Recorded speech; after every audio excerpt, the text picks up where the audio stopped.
Small Town Dicks live tour. Please welcome to the stage the usual suspects. We have Detective Dan, Detective Dave, and the one and only Pauls.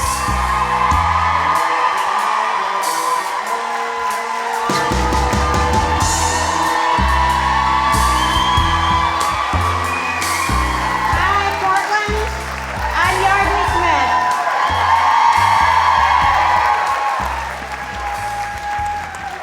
Wow, we haven't even done that's my anything mom. yet. Oh my God, Incredible. hi. This is, wow, fantastic. This is sort of like a hometown crowd.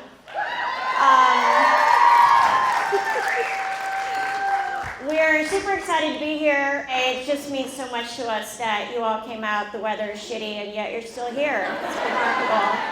For this evening, we thought we would also give you a little peek behind the scenes of how the podcast gets made. So it's going to be a little more conversational than what you usually get on the podcast. In fact, if we are at my house in Los Angeles, we all get in the hot tub. And then Dan, Dave, and Paul tell some stories, and we solve all the problems of the world. So with that, Dan, please tell us how this case came to you. All right. So this is about 10 years ago in our small little town that may or may not be in this state.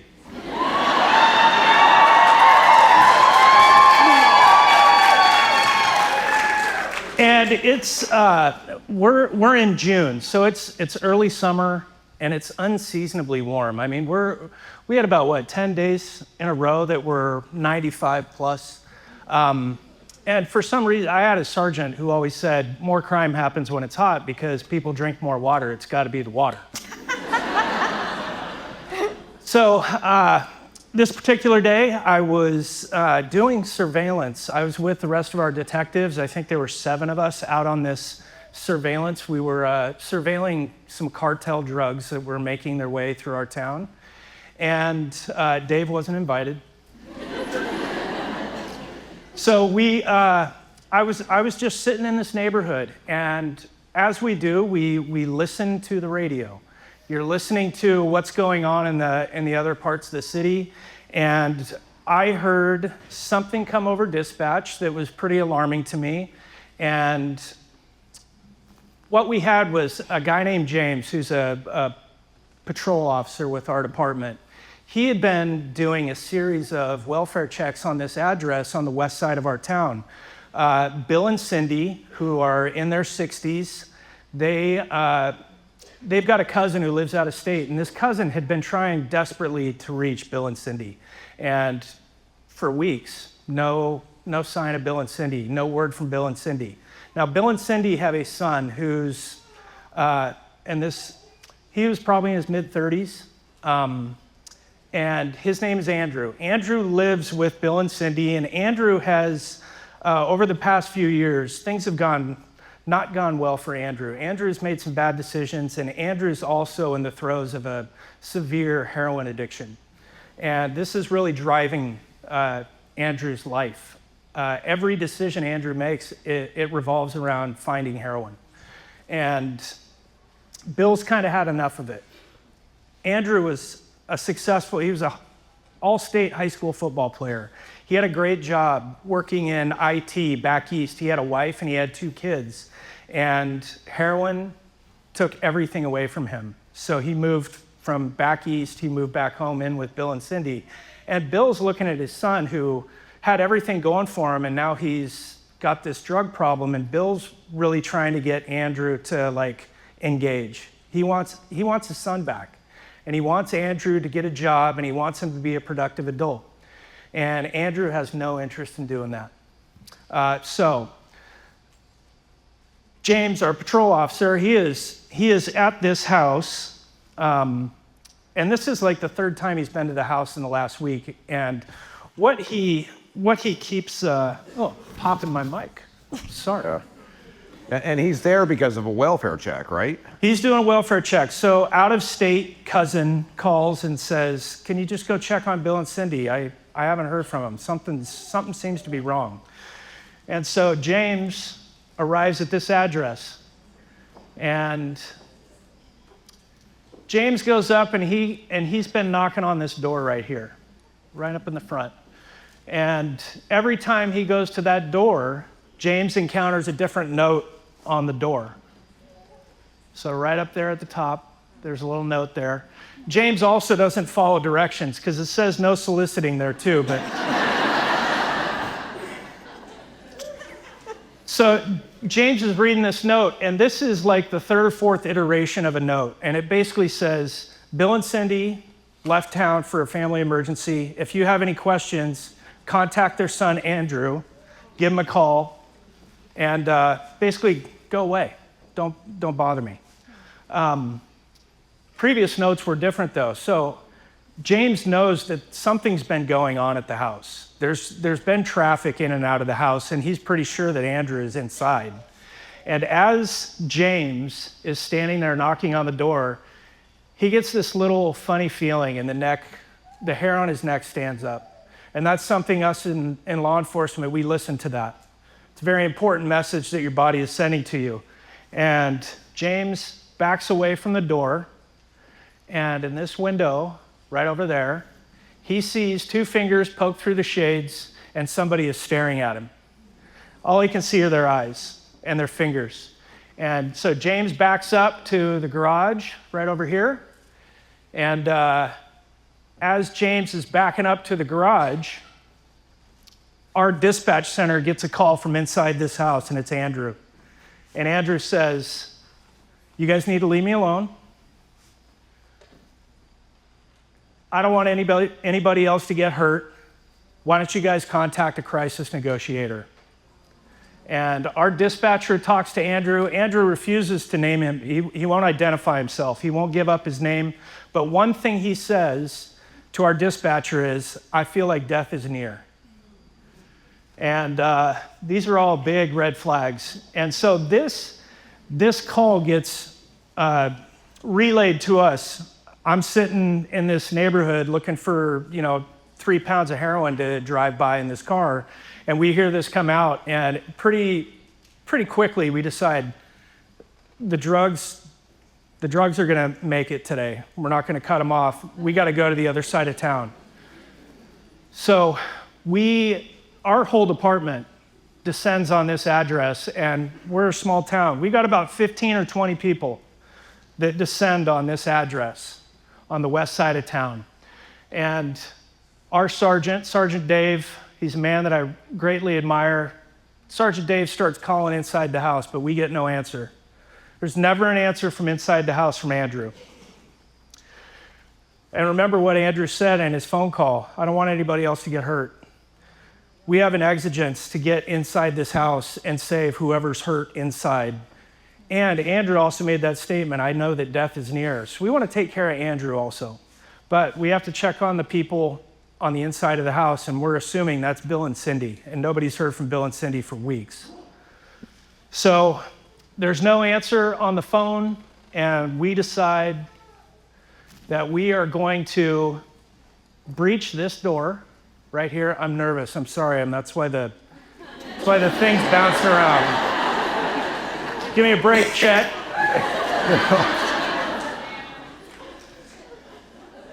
So we decide we're gonna breach this door, and the reason why we're breaching this door is if you're at the front of the house and you breach the front door of this house, we're gonna have threats to the right, threats to the left, and threats in front of us. But if we breach this door, everything's in front of us. So we make an announcement. We quickly breach this door. Dave and I were a few people back in the stack, I remember. We've got some SWAT guys that were detectives that donned their SWAT gear, and we breached this door. And what we're encountered with is, this. And so right here, we've got a rifle, and Andrew is seated, crisscross applesauce, right there. That's all blood right there. That is a Glock handgun. And Andrew is seated with that rifle across his lap, and he's halfway conscious. He's just kind of, we call it being on the nod. And that's because he's been shooting up heroin. Yeah, Andrew's got a heroin problem, and we didn't know that until we got to this house. But pretty quickly, so he's not responding to any of our commands. Get your hands up, you need to come to us, drop the gun, nothing. Aw. I'm sorry. I know, it's terrible. It's my voice, I know. That happens every time Dan's around kids.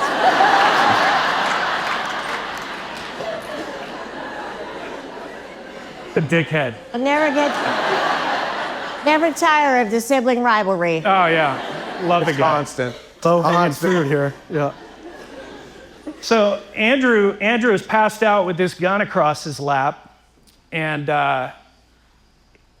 what we decide is two of our brave entry guys, they just rush in. They cover, that's about 8 feet right there. So you can see the doorknob down here.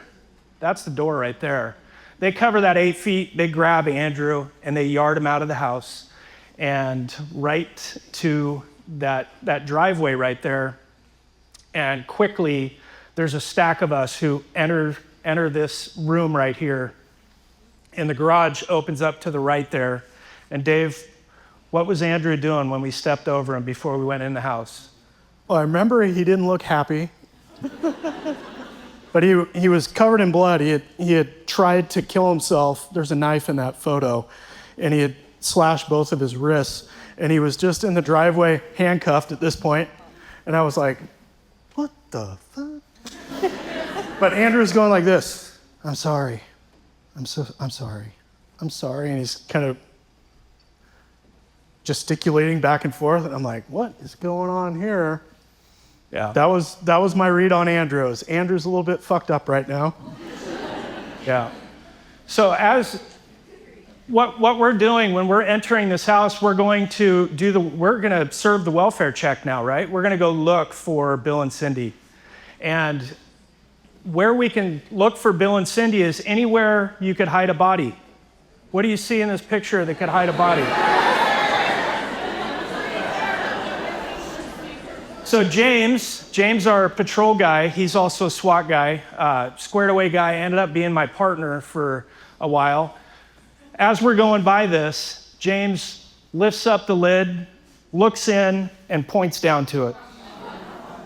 So we know there's no words. It's just, hey, there's something in here. We're gonna have to take a look at that. So we advance. Here's a closer picture. So over here, that's the heroin kit, his phone. There's a knife right here. Up here is a suicide note. And then you got the gun. And this is so critical, Dan.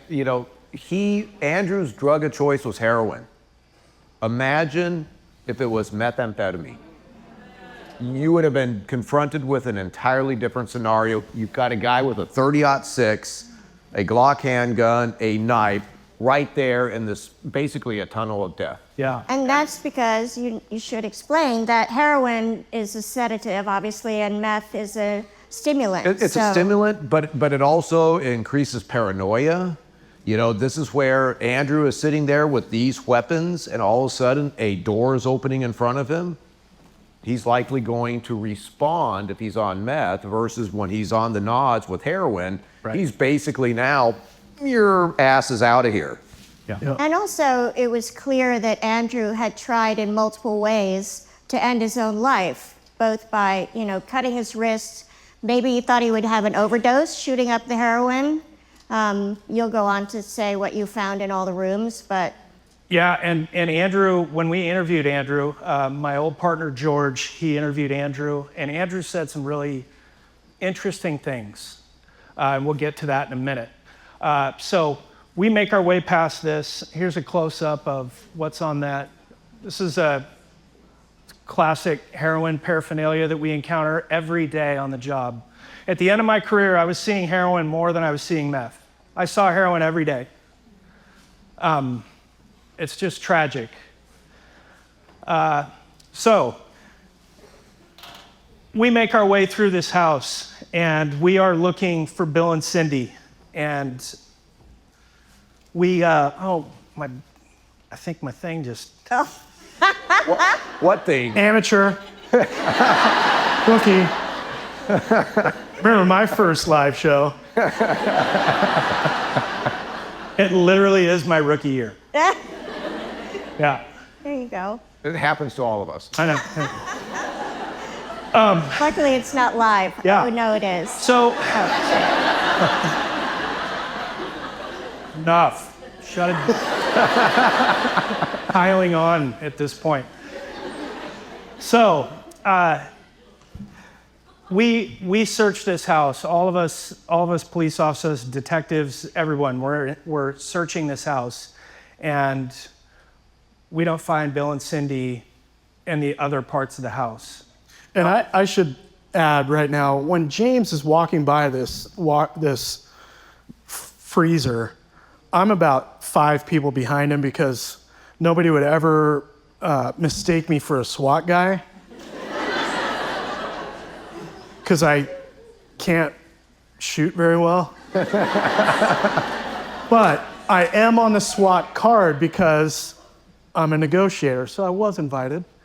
But what I see from my vantage point, the last guy to ever encounter anything in this house, is I just see James lift up this freezer door and quickly, as he's walking past, pointing down, and I was like, oh, there must be like chicken fingers in there or something. Like, they got wings? Schwan Man showed up? This is perfect.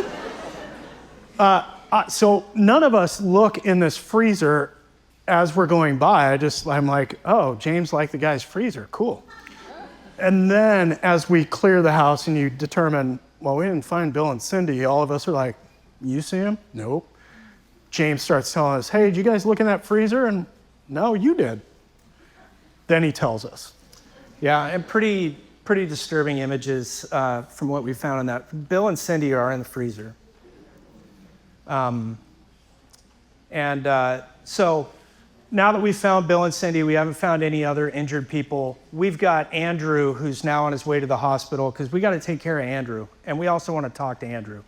So Andrew goes to the hospital. George, my partner, jumps in the ambulance and rides with him, and they Narcan Andrew, and he comes out of it pretty quickly. Andrew tells George, am I dead? Andrew thought that he had shot himself. Andrew literally couldn't pull the trigger. He was so far out of it that he couldn't pull the trigger. And he'd injured himself, but it wasn't, they were kind of superficial wounds. There was a lot of blood, but it was mostly superficial. He could have been more committed. Yeah. Yeah. So, Or competent, yeah. Or competent, yes, Yes. that's Paul. oh dear. so Andrew tells us that he's had a pretty contentious kind of last few months with Bill and Cindy. And what we've got to do is, so we all back out of the house, and George is talking to Andrew, and he's giving us a call and giving us an update like, hey, he's going to make it, he's not going to die. He's given me some statements. So we're waiting, and this is what Dave's really good at, is writing search warrants. So we send Dave back, go write the search warrant. Hey, Detective Robert's here, and he knows about we call it being the warrant bitch. And you gotta type and be articulate and check some boxes. And really just special detectives can do that. If that makes you feel good, just Special's a word. I got you, Robert. So they're writing the search warrant, and we're starting to get a little more information from George's interview with Andrew. And Andrew's healthcare is #1 priority, so it's kind of, we're getting bits and pieces. It's not like a formal interview. But George tells us, this is what Andrew tells him. Andrew is sitting out in the living room of the house, and he just happens to have his Glock pistol with him one day, and he's playing around with his Glock pistol, and this is a ranch-style home. He points the gun down the hallway and pulls the trigger right as his mother is emerging from her bedroom at the end of the hall. So you've got 2 bedrooms and a bathroom that all kind of converge. And it just so happens that right when he pulls the trigger, mom's coming around the corner and he hits her right in the chest. And his mother goes down. Bullshit. Yeah, you have to stop for a second. You have to talk about the probability of a bullet travels 1,000,000 miles a second or something. Go on, Paul. Go. Expert. Total expert So this is here. this is a 9mm, right? It was a 9 or a 40, but yeah. You know, so you're talking 900 to 1,200 feet per second. I mean, literally, this mom is diving in front of the path of this bullet like she's trying to save the president. You know, this is not what happened. This is where, and you'll hear this over and over again as we go through these cases, this is where Andrew is minimizing, right? Okay. Yeah, so Andrew says, oh, I shot mom. He goes down the hallway, and Andrew doesn't want her to suffer, so he puts another bullet in her head.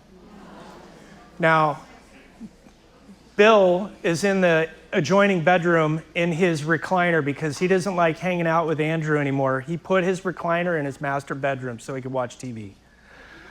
This is how bad this whole domestic situation has gotten now. I mean, things were coming to a head, and Andrew is just, don't get me started. But anyway, Andrew is quickly confronted by his dad, Bill, and Bill says, "What the fuck are you doing?" And Andrew levels the gun at Bill, and Andrew pulls the trigger. We know that Bill tried to defend himself because of the wounds that he took. He got his hands up, and one of the bullets took off 2 of Bill's fingers. Another bullet hit him in the bicep, and according to Andrew, Bill looks at him and says, "Are you going to be a man and finish me off?" And Andrew does just that. He obliges him. This is if you believe what Andrew is spewing, which I think is complete bullshit. So that's kind of where we're at this point. We're waiting for the search warrant. Search warrants get signed. I was quick.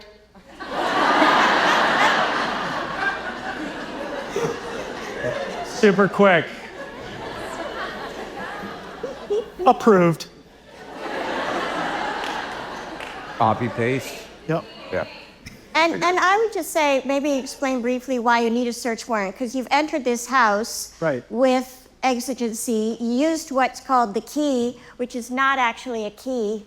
It's a big, hard cylinder that you just break the door down. But It they call opens it a every key. door. But once you find that there's nobody else in the house who is either threatening you and nobody else who is injured other than Andrew, who you're taking care of, Right. Andrew still has this expectation of privacy in his house, correct? Andrew lives there. He's got an expectation of privacy. So we have to write a search warrant. Even if Andrew gives us consent at this point, let's remember what Andrew has just done in the last few hours. He's tried to kill himself. He's been high on heroin. He almost got shot by the cops. We're going to write a search warrant every time. It's the safest way to do it. Because he's in no condition to actually give consent. It Right. might be ruled in a suppression That hearing. would get shoved up our you-know-what in court so fast. Yeah. Well, you know, and part of this is when you know, Dan, as he's talking about, you know, Andrew makes a phone call, and Andrew says, "I don't want anybody else to get hurt." He doesn't say, "I don't want anybody to get hurt." Correct. So when he's using that term "else," it's like, okay, somebody's hurt inside this house. This is what gives law enforcement that exigency in order to be able to go in, and that's for life-saving measures. But once those measures are satisfied and the scene is rendered safe, this is where now law enforcement backs out, and the search warrant bitch has to write that. I am proud of it. But this is where, like, like I've been on this side, on the CSI side, where you'll get like the neighbors or the news, and they have law enforcement converging on a house, and it doesn't look like anything is happening. Why? Because we're getting a warrant, so we have legal means to get inside this house where somebody has an expectation of privacy. We need a judge to review the information and say, yes, you have now the right to violate this person's amendment rights, right? Constitutional rights to be able to go in there and search for evidence related to this homicide case. I call that getting your ducks in a bucket. There you go. Go Ducks.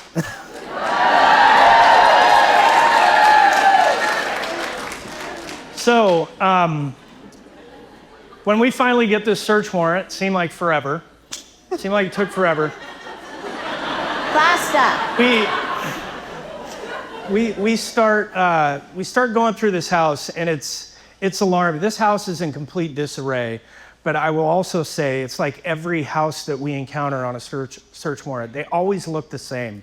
There's just shit everywhere, right? We've got bedrooms where the mattresses are.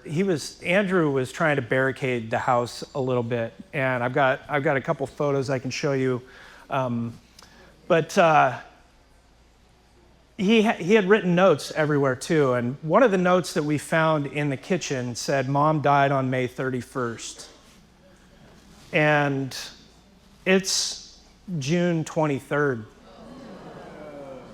and so. Right next to that note, we find a receipt from an appliance store, and on June 3rd is when that freezer got purchased. You can see the drag marks in the driveway of where Andrew had pulled it into that little room. As we search this house, there is evidence of Andrew dragging his parents through the house, through the garage, to the freezer. There are guns in every room. There are guns on beds. There's ammo everywhere. Andrew, here's another thing that Andrew told George. Yeah, I shot my mom on the 31st, and all the windows were open because they don't have air conditioning, and we were in this warm stretch, and the police didn't show up. I thought the police were going to I thought for sure the police were going to show up, and they never showed up. So you've got this paranoia of Andrew over the next few weeks of him knowing the cops keep showing up at my house, and these notes they're not working. The cops keep showing up, and I think Andrew knew that, his days were numbered. Like it was whatever he was trying to do, it was over soon. Yeah, and this is where when we start talking about offender behavior. Now, Andrew has committed a crime, right? He's killed his parents, double homicide. He is now in this post-offense behavior. Is Andrew this super villain that knows how to commit the perfect murder? No, he is now running into a situation. He's got 2 dead bodies inside a house that has no air conditioning. It's 95 plus degrees for weeks. Bodies decompose. Andrew is now dealing with a situation where he was not expecting it. And so now he's in a scramble. It's like, what am I going to do with my parents' bodies that now stink? Flies are coming in. He's having to step over them in order to be able to move through the house. He now gets a freezer. And so he is not this very sophisticated offender. He is now addressing the dynamics of what he is being confronted with after he's committed the crime, but he wasn't expecting to have to deal with this. And so it's like doing this one step after another, and then he realizes, oh, people are going to be looking for Bill and Cindy. Yeah. I'm putting a note on the front of the door. I mean, Bill and Cindy aren't home right now. That's going to send people away, for sure. So the burglar's going to go score, right? So this is a form of staging. This is now where Andrew is trying to make this look like something it is not. There's 2 dead bodies inside, but he is now saying, misdirecting people and ultimately trying to misdirect the investigation. Yeah. So I spent days at this crime scene. We were, at the time, Andrew's now left the hospital and he's gone to the jail, and he's in SEG, he's on suicide watch, and they're checking on him like every 10 minutes. He's wearing this smock, and meanwhile, we're searching this house. And How'd you get to search it? Fair. yeah, and Yardley, when we were discussing this live show and we were trying to figure out which cases do we want to talk about, and in this case, there are so many reasons why this case is the one I wanted to talk about, is because there were so many moments over this 4-day stretch where I just could not believe what I was looking at. Like, I was gobsmacked. My jaw would hit the floor at things that I was seeing inside this house, what a human being can do to another human being. It was just disgusting. And Dave and I, at one point, we're taking a break. We're standing out in front of the house. There's like a media circus. We've got this whole block taped off, and there are news stations stationed outside. And Dave and I are standing there, and the wind shifted. And all of a sudden, we looked at each other, and what'd you say? Found another dead body. And so we go around to the backyard. There's another detective who's searching an outbuilding in the backyard, and he finds this bin, and it's a plastic bin, and he opens it, and that's where the odor was released. There were like 4 of us, and we're unwrapping this thing, and we're cutting it with our knives, trying to figure out what's inside. And I remember the first thing that I saw was hair. And it was the same color as Cindy's hair. And we're opening this thing up, and I'm saying, there's no fucking way he did this. Because meanwhile, when we had removed Bill and Cindy's bodies, both of their heads were covered in duct tape. And they looked perfectly round. They almost looked like basketballs on their shoulders.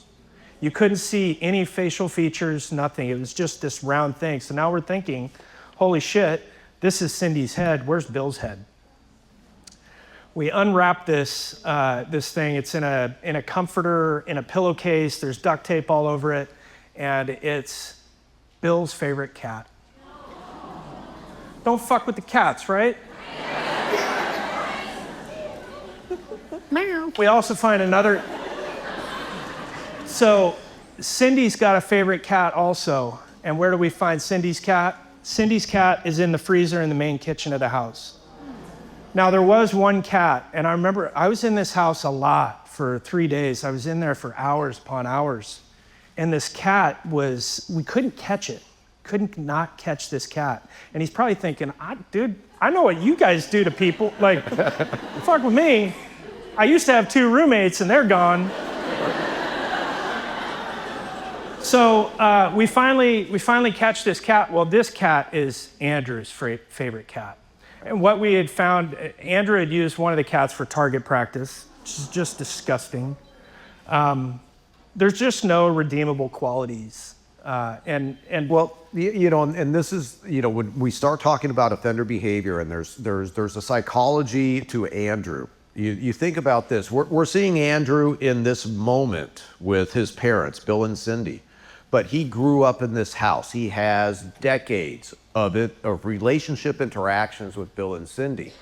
And Bill, just based off of what Dan has told about Bill, sounds like a fairly dominant father, if you will, that Andrew was not liking, especially as a 35-year-old who was successful, got into heroin. Now all he wants to do is be in his parents' house shooting up with heroin, and Bill is riding his ass.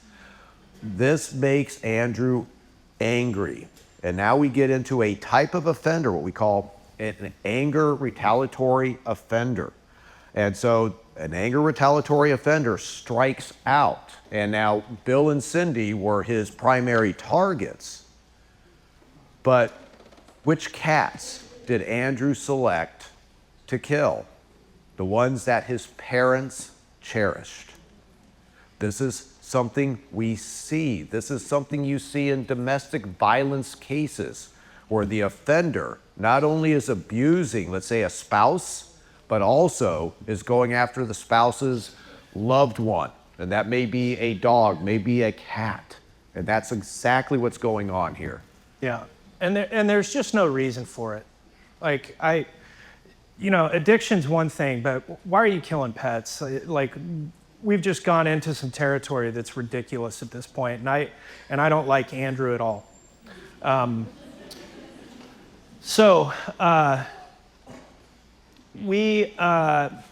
There's another moment why I picked this case, and I'll get to it right here. So every photograph you've seen, I took all the photographs inside this crime scene.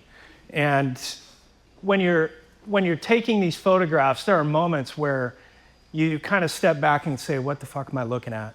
This is crazy. What am I looking at? And we had a moment right here. So there's a series of photographs as I get closer and we start removing Bill and Cindy from there. And I'm not going to show those photos, but within a few moments of me taking this photo, I had that moment of, what am I looking at? This is what people do to other people. I could feel it in my bones, what it was like to stand there and take that photo.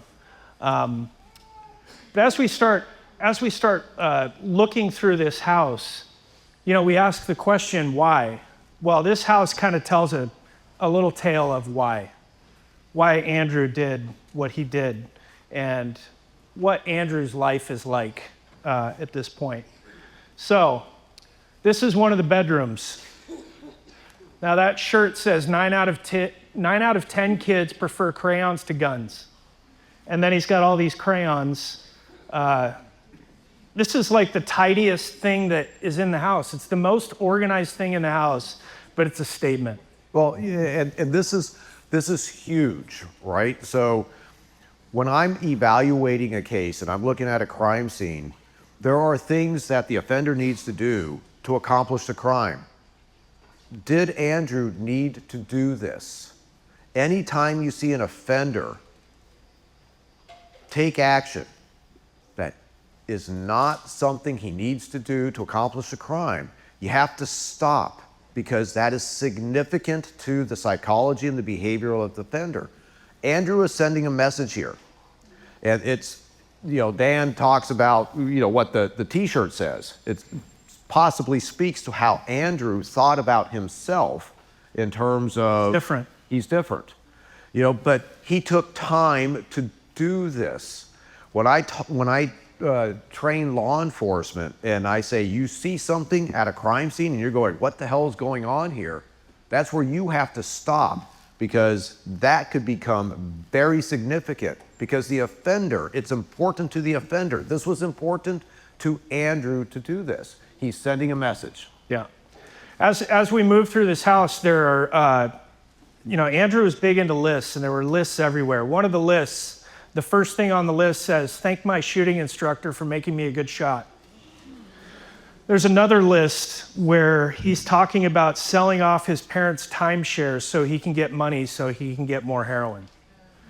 He's got insurance documents he's got lists of call this bank, call this financial planner so he can start collecting on life insurance. But like Paul said, Andrew hasn't really planned this out.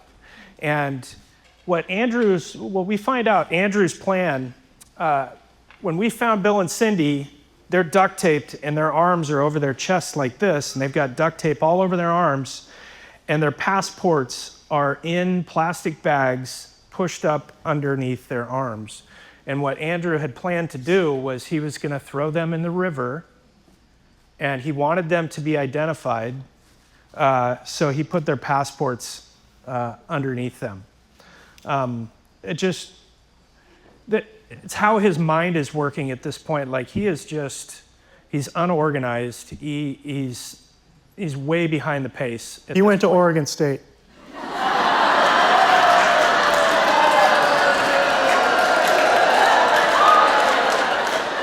It was worth a try. He didn't go to Oregon State. And Andrew is not motivated. Andrew's only motivated by, I want to live my life, and Bill and Cindy were interrupting the way I want to live my life. I want to just do heroin and eat pizza. That's where he had gone to this point. It wasn't even good pizza. No. I'm not trying to cast aspersions, but rhyme with Biddle Caesars.